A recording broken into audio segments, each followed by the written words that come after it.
ಧರ್ಮಸ್ಥಳದಲ್ಲಿ ಹಲವು ಶವಗಳನ್ನು ಹೂಳಲಾಗಿದೆ ಎಂಬ ಪ್ರಕರಣಕ್ಕೆ ಸಂಬಂಧಪಟ್ಟ ಹಾಗೆ ಧರ್ಮಸ್ಥಳದಲ್ಲಾಗಿದೆ ಎನ್ನಲಾಗಿರುವ ನಿಗೂಢ ಕೊಲೆಗಳ ಕೇಸ್ ಏನಾಗುತ್ತೆ? ಸುಪ್ರೀಂ ಕೋರ್ಟಿನ ವಕೀಲರಿಂದ ಬಹಿರಂಗ ಪತ್ರವೊಂದು ಬರೆಯಲಾಗಿದೆ. ಧರ್ಮಸ್ಥಳದಲ್ಲಿ ಹಲವು ಶವಗಳನ್ನು ಹೂಳಲಾಗಿದೆ ಎಂಬ ಪ್ರಕರಣ, ಧರ್ಮಸ್ಥಳದಲ್ಲಾಗಿದೆ ಎನ್ನಲಾಗಿರುವ ನಿಗೂಢ ಕೊಲೆಗಳ ಕೇಸ್ ಏನಾಗುತ್ತೆ? ಸುಪ್ರೀಂ ಕೋರ್ಟ್ ವಕೀಲರಿಂದ ಬಹಿರಂಗ ಪತ್ರ. ಎಫ್ಐಆರ್ ದಾಖಲಾಗಿರುವುದರಿಂದ ತುರ್ತು ತನಿಖೆ ಆರಂಭಿಸೋದು ಜರೂರು. ಕೊಲೆಗೈದ ಶವಗಳನ್ನು ನಾನು ಬಲವಂತವಾಗಿ ಹೂತಿದ್ದೇನೆ ಎಂಬ ಹೇಳಿಕೆ, ಶವಗಳನ್ನು ನಾನು ಎಲ್ಲಿ ಹೂತಿದ್ದೇನೆ ಎಂಬ ಜಾಗವನ್ನು ತೋರಿಸಬಲ್ಲೆ. ಶವಗಳನ್ನು ಹೂತಿರುವವರೇ ದೂರಿನಲ್ಲಿ ಹೇಳಿರುವ ಕಾರಣ ಪೊಲೀಸರು ತಕ್ಷಣವೇ ಪ್ರಕರಣದ ತನಿಖೆಯನ್ನು ಆರಂಭ ಮಾಡಬೇಕು.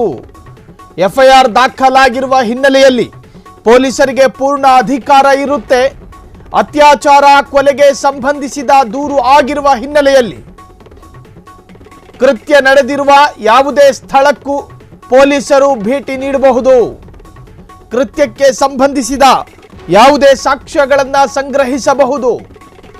ಧರ್ಮಸ್ಥಳದಲ್ಲಿ ಹಲವು ಶವಗಳನ್ನು ಹೂಳಲಾಗಿದೆ ಎಂಬ ಪ್ರಕರಣ, ಎಫ್ಐಆರ್ ಒಂದು ದಾಖಲಾಗುತ್ತೆ. ಅದಕ್ಕೂ ಮುಂಚಿತವಾಗಿ ಸೋಷಿಯಲ್ ಮೀಡಿಯಾದಲ್ಲಿ ಒಂದು ಪತ್ರ ಹರಿದಾಡುತ್ತೆ. ಆ ಪತ್ರದಲ್ಲಿ 2 ವಕೀಲರ ಹೆಸರಿರುತ್ತೆ. ಆ ವಕೀಲರ ಹೆಸರನ್ನೊಳಗೊಂಡ ಪತ್ರದಲ್ಲಿ ಒಬ್ಬ ವ್ಯಕ್ತಿಯ ಸ್ಟೇಟ್ಮೆಂಟ್ ವ್ಯಕ್ತವಾಗಿರುತ್ತೆ. ಆ ಸ್ಟೇಟ್ಮೆಂಟ್ ಹೆಂಗಿರುತ್ತೆ ಅಂದರೆ, ನಾನು ಮೂಲತಃ ಧರ್ಮಸ್ಥಳದವನು, ಅನೇಕ ವರ್ಷಗಳ ಹಿಂದೆ ಹಲವಾರು ಶವಗಳನ್ನು ಹೂತು ಹಾಕಿದ್ದೇನೆ. ಆ ಶವಗಳ ಪೈಕಿ ಒಂದಷ್ಟು ಶವಗಳ ಮೇಲೆ ಲೈಂಗಿಕ ಬಲಾತ್ಕಾರಗಳು ನಡೆದಿರುವಂತೆ ಭಾಸವಾಗ್ತಾ ಇತ್ತು. ಮತ್ತೊಂದಷ್ಟು ಮಹಿಳೆಯರ ಶರೀರದ ಮೇಲೆ ಭಾರೀ ಹಲ್ಲೆಯ ಗುರುತುಗಳನ್ನು ಕೂಡ ಗಮನಿಸಿದ್ದೆ. ಮತ್ತೊಂದಷ್ಟು ಯುವತಿಯರ ದೇಹದ ಗುಪ್ತಾಂಗ ಭಾಗದಲ್ಲಿ ಅನೇಕ ರೀತಿಯ ಅತ್ಯಾಚಾರ ಎಸಗಿರುವ ಸಾಧ್ಯತೆ ಇರುವಂತೆ ಕಾಣ್ತಾ ಇತ್ತು. ಆ ತರಹದ ಶವಗಳನ್ನು ನಾನೇ ಹೂತು ಹಾಕ್ತಾ ಇದ್ದೆ. ಆರಂಭದಲ್ಲಿ ನೈರ್ಮಲ್ಯ ಕಾರ್ಯಕ್ಕೆ ಅಂತ ಬಂದವನು, ಅದಾದ ನಂತರ ಹೆಣ ಹೂಳುವ ಮಟ್ಟಕ್ಕೆ ನಾನು ತಲುಪಿದ್ದೆ. ಒಂದು ರೀತಿಯ ವಿಸ್ಮಯ. ಹೀಗಂತ ಒಂದು ಪತ್ರ ಹರಿದಾಡುತ್ತೆ. ಸೌಜನ್ಯ ಪರ ಹೋರಾಟಗಾರರು ಆ ಪತ್ರವನ್ನು ಮುಂದಿಟ್ಟುಕೊಂಡು ನಾನಾ ತರಹದಲ್ಲಿ ಹೋರಾಟಗಳನ್ನು ಮಾಡ್ತಾರೆ. ಒತ್ತಡಗಳನ್ನು ಹೇರಲಾಗುತ್ತೆ. ಓಜಸ್ವಿ ಗೌಡ ವಕೀಲ, ಬೆಂಗಳೂರು ಮೂಲದವರು, ಕಮಿಷನರನ್ನ ಭೇಟಿ ಮಾಡೋದಕ್ಕೆ ಹೋಗ್ತಾರೆ ಈ ಒಂದು ಪತ್ರವನ್ನು ಮುಂದಿಟ್ಟುಕೊಂಡು. ಆ ತರಹದ್ದೊಂದು ವ್ಯಕ್ತಿಯನ್ನ ಬಹಿರಂಗಪಡಿಸಬೇಕಾದರೆ ಆ ವ್ಯಕ್ತಿಗೂ ಮತ್ತು ಆ ವ್ಯಕ್ತಿಯ ಕುಟುಂಬಕ್ಕೆ ಭದ್ರತೆಯನ್ನು ಕೊಡಬೇಕು. ಇಲ್ಲವಾದಲ್ಲಿ ಆತ ಕೊಲೆಯಾಗಿ ಹೋಗಬಹುದು, ಆತನ ಮೇಲೆ ದಾಳಿಗಳಾಗಬಹುದು, ಆತನ ಕುಟುಂಬದ ಮೇಲೆ ದಾಳಿಗಳಾಗಬಹುದು ಎನ್ನುವಂತಹ ಭದ್ರತೆಯ ಮನವಿಯನ್ನು ಕೂಡ ಕಮಿಷನರ್ ಮುಂದಿಡ್ತಾರೆ. ಸೊ ಈ ಪ್ರಕರಣದಲ್ಲಿ ಈಗ ಎಫ್ಐಆರ್ ಆಗಿದೆ. ಫಸ್ಟ್ ಇನ್ಫಾರ್ಮೇಶನ್ ರಿಪೋರ್ಟ್ ಸಿದ್ಧಗೊಂಡಿದೆ. ಇನ್ನು ಪೊಲೀಸರು ಮಾಡಬೇಕಾಗಿದ್ದು ಏನು? ತನಿಖೆ. ಇನ್ನು ಯಾರನ್ನು ಕಾಯಬೇಕಾದ ಅವಶ್ಯಕತೆ ಇಲ್ಲ. ಇನ್ನು ಯಾವ ಪ್ರಾಸೆಸ್ ಅನ್ನು ಕೂಡ ವೆಯ್ಟ್ ಮಾಡಬೇಕಾದ ಯಾವ ಜರೂರತ್ತು ಪೊಲೀಸರಿಗಿಲ್ಲ. ಮಾಡಬೇಕಾಗಿರೋದು ಎನ್ಕ್ವೈರಿ. ನನಗೆ ಸಾಕ್ಷ್ಯಗಳು ಗೊತ್ತಿದೆ. ಧರ್ಮಸ್ಥಳದಲ್ಲಿ ಹಲವು ಶವಗಳನ್ನು ಹೂಳಲಾಗಿದೆ ಎಂಬ ಪ್ರಕರಣಕ್ಕೆ ಸಂಬಂಧಪಟ್ಟ ಹಾಗೆ ಎಫ್ಐಆರ್ ದಾಖಲಾಗಿರುವ ಹಿನ್ನೆಲೆಯಲ್ಲಿ ಯಾರನ್ನು ಕಾಯಬೇಕಾಗಿಲ್ಲ, ಯಾರ ಆದೇಶಕ್ಕೂ ಕೂಡ ಮಣಿಯಬೇಕಾಗಿಲ್ಲ. ಫಿಸಿಕಲ್ ದಾಖಲೆಗಳನ್ನು ಸಂಗ್ರಹಿಸಲು ಪೊಲೀಸರಿಗೆ ಅಧಿಕಾರ ಇದೆ. ಆ ಸಾಕ್ಷ್ಯಗಳನ್ನು ಪೊಲೀಸರು ಸಂಗ್ರಹಿಸಿ ಸುರಕ್ಷಿತವಾಗಿಡಬೇಕಾಗುತ್ತದೆ. ಕೊಲೆ ಮತ್ತು ಅತ್ಯಾಚಾರ ಕೇಸ್ ದಾಖಲಾದ ಬಳಿಕ ಸಂಬಂಧಿಸಿದ ಸ್ಥಳಗಳಿಗೆ ಭೇಟಿ ನೀಡುವುದಕ್ಕೆ ಪೊಲೀಸರು ಯಾರ ಅನುಮತಿಗೂ ಕಾಯಬೇಕಾಗಿಲ್ಲ.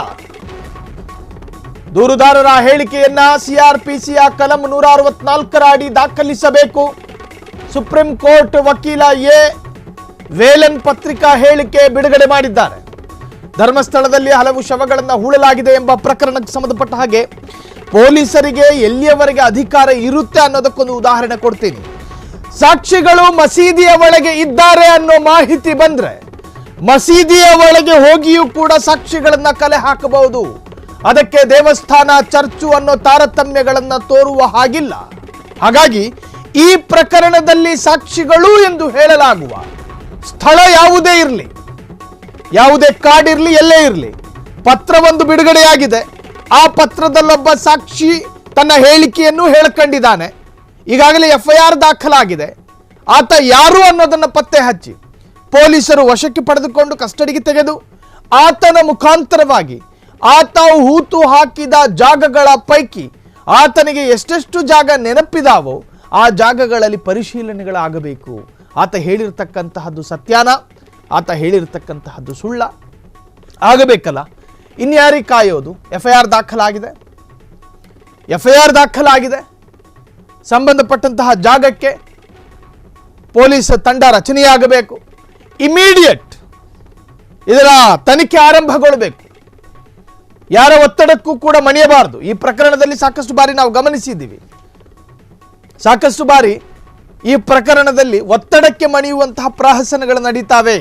ಸೊ ಹಾಗಾಗಿ ಈ ಬಾರಿ ಆ ತರಹದ್ದೊಂದು ಪ್ರಯತ್ನ ಆಗಬಾರದು ಪೊಲೀಸ್ ಇಲಾಖೆಯಿಂದ. ಪೊಲೀಸ್ ಇಲಾಖೆ ಮುಂದಿನ ಕಾರ್ಯವನ್ನು ಚುರುಕುಗೊಳಿಸಬೇಕು ಅನ್ನೋದೇ ನಮ್ಮ ಆಗ್ರಹವೂ ಕೂಡ ಹೌದು. ಕ್ಷಣ ಕ್ಷಣದ ಸುದ್ದಿಗಳಿಗಾಗಿ ಫ್ರೀಡಂ ಟಿವಿ ಸಬ್ಸ್ಕ್ರೈಬ್ ಮಾಡಿ, ಲೈಕ್ ಮಾಡಿ ಹಾಗೂ ಫಾಲೋ ಮಾಡಿ. ಹೊಸ ಸುದ್ದಿಗಳ ನೋಟಿಫಿಕೇಶನ್ಗಾಗಿ ಬೆಲ್ ಐಕಾನ್ ಮೇಲೆ ಕ್ಲಿಕ್ ಮಾಡಿ.